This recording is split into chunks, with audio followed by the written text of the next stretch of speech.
رضی اللہ تعالی عنہ فرماتی ہیں کہ میرے ابا جی نا میری ڈیوٹی لگا کے گئے تھے کہ بیٹے میں حضور علیہ السلام کو لے کے غار ثور میں جا رہا ہوں تو میرے نبی کریم کو نا تازہ کھانا ملنا چاہیے۔ یہ محبت کا لفظ بولنا بڑا آسان ہے پر اس کی پاسداری بڑی مشکل ہے، اوہو بڑی مشکل۔ تازہ کھانا، آج نا حاجی سویرے سویرے جاتے ہیں عمرے والے اور صبح صبح 2-4 بوتلیں لے جاتے ہیں، غار ثور پہ جا رہے ہیں۔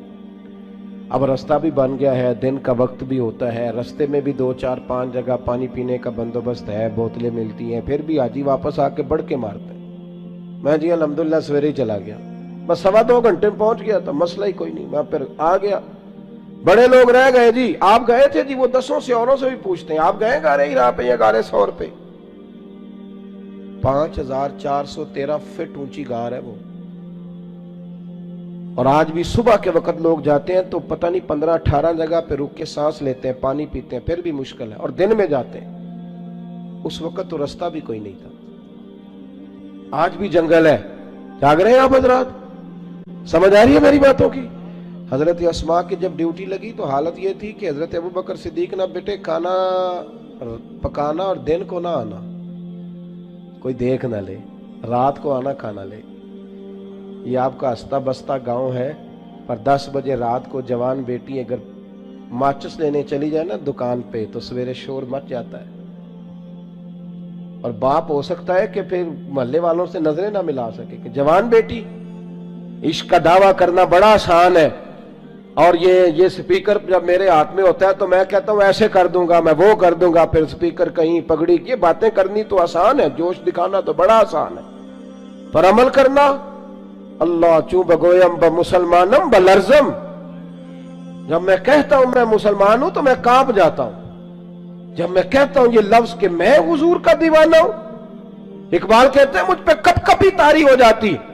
سنو اور یاد رکھو، حضرت اسماء کہتی ہے ابا جی نے ڈیوٹی لگائی رات کو کھانا پہنچانا، متی میں کھانا پکاتی، پھر میں مکے کی گلیوں میں دیکھتی دنیا سو جاتی رات کے وقت۔ بیٹیاں تو بڑی پیاری ہوتی ہیں نا، اور پھر رات کو بیٹی نکلے، اور عام گھر نہیں، سردار کی بیٹی۔ فرماتی ہیں کبھی کسی نے دستک ہی نہیں دی تھی، کسی کی طاقت ہی نہیں تھی ابوبکر صدیق کے دروازے کو دیکھے، لیکن ایک دن میں کھانا پکا رہی تھی تو میرے دروازے پہ شور ہوا۔ فرماتی ہیں شدید پریشانی کے عالم میں دروازے پہ گئی تو ابو جال کئی لوگوں کو لیے دروازے پہ کھڑا تھا۔ میں باہر نکلی، کیا بات ہے؟ تو کہتی ہیں بھرے مجمع میں اس نے پوچھا، کہنے لگا کہاں گئے ہیں ابو بکر صدیق، کہاں گئے ہیں نبی کریم علیہ السلام کو لے کر، بتاؤ۔ نوجوانوں ذرا غور کرنا، بات بات پہ جھوٹ بولنا کوئی نفع نہیں، پھر بھی جھوٹ، کہاں گئے ہیں؟ تو جناب اسماء کہتی ہیں کہ اب میرے سامنے 2 رستے تھے، اگر میں کہتی تھی کہ مجھے پتہ ہے تو میری وفا اجازت نہیں دیتی، یہ تو ابھی جا کے حضور علیہ السلام کو تکلیف پہنچائیں گے۔ اگر میں کہتی تھی، میری باتوں کی سمجھ آ رہی ہے آپ حضرات؟ ذرا غور کریں کیا کہہ رہا ہوں، اس بات کی نزاکت کو سمجھیں۔ اگر میں کہتی ہوں کہ مجھے خبر ہے تو یہ تو تکلیف دیں گے، اگر میں کہتی ہوں مجھے پتہ نہیں تو یہ جھوٹ ہے، اور حضور اس کی اجازت نہیں دیتے۔ کتنا مشکل کام ہے، کہاں کھڑے ہو کہ کہاں سچ بولنا، اس معیار پہ، اس میدان پہ سچ بولنا۔ کہتی ہے مکے کا چوک، چاروں جانب دشمن اور میں اکیلی، اور وہ بھی عورت۔ فرماتی ہیں پھر میں نے اپنی ساری ہمت جمع کی، ساری طاقت اکٹھی کی، میں نے فیصلہ کیا کہ میں جھوٹ نہیں بولوں گی کیونکہ میں ابو بکر کی بیٹی۔ فرماتی ہیں میں نے ارادہ کر لیا، اب میں وفا بھی بچاؤں گی، دین بھی بچاؤں گی۔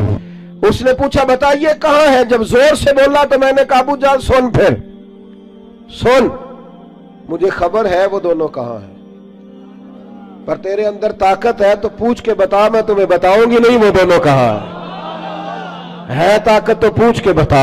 ہاں جے محبوب بلاوے ایک دم تے سر نو پیر بنائیے، وہ سر منگے تے سر دے دئیے، پھر کدے بھی دیر نہ لائیے تے یار دا کدے بھی گلا نہ کریے، پاواں سینک دے ہی مر جائیے، او سجنا یا تے لائیے ہی نہ، تے جے لائیے تے پھر توڑ نبھائیے۔ کہا بتاؤں کہ نہیں؟ بھرے بازار میں، مکے میں ابو جال کو یہ بات کی۔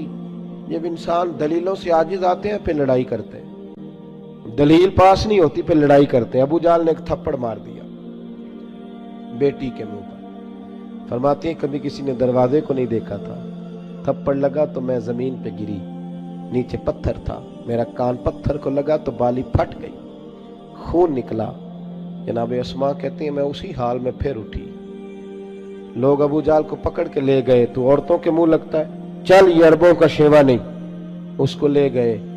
کہتی ہیں میں اسی حالت میں اٹھی, خون صاف کیا, پھر منہ پہ چادر لپیٹی, پھر کھانا پکایا, پھر میں نے زیادہ اندھیرا کرنے کی کوشش کی. جب لوگ سو گئے چہرہ لپیٹ کے میں غار ثور تک گئی. فرماتی ہیں جب میں وہاں پہنچی تو پہلی نظر جناب صدیق اکبر کی لپٹے ہوئے چہرے پہ پڑی. پتر خیر ہے؟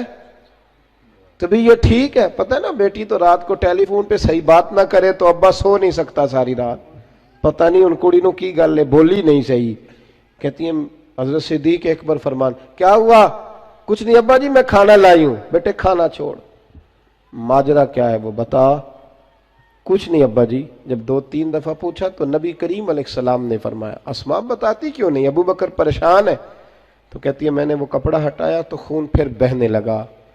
کیا ہوا؟ عرض کی حضور آج عجیب دوراہا تھا, سچ بھی بچانا تھا اور وفاداری بھی بچانی تھی. عجیب معاملہ تھا, سچ بھی بچانا تھا اور وفاداری بھی. حضور اللہ نے فضل کیا ہے میری دونوں چیزیں بچ گئی, سچ بھی وفا بھی. میں بچا کر کے آئی ہوں. حضور اس نے تھپڑ مارا ہے تو کان پھٹ گیا ہے.